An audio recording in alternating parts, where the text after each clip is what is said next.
புதிய அரசியல் அமைப்பினை தயாரிக்கும் போது சர்வதேச அழுத்தங்களுக்கு அடிபணிய மாட்டோம் என பிரதி அமைச்சர் அஜித் பி பெரேரா தெரிவித்துள்ளார். கொழும்பில் இன்று இடம்பெற்ற ஊடகவியலாளர்கள் சந்திப்பின் போதே பிரதி அமைச்சர் இவ்வாறு தெரிவித்தார்.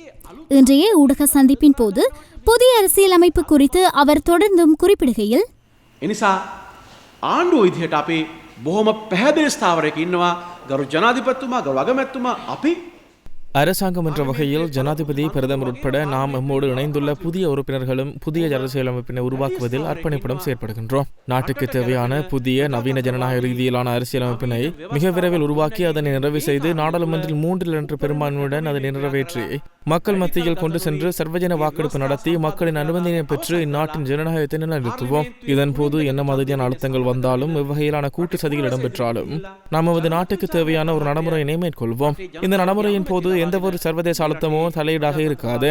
அவ்வாறான அழுத்தங்களுக்கு அடிபணியவும் மாட்டோம். அதற்கான அவசியமும் நமக்கில்லை. මේ ක්‍රියාදාමයේදී කිසිම විදිහක විදේශික විජාතික බලවේග කිසිවක් අපිට බලපෑම් කරන්නේ නැහැ. එහෙම බලපෑමකට අපි යටත් වෙන්නෙත් නැහැ. යටත් වෙන්න උවමනාවකුත් නැහැ.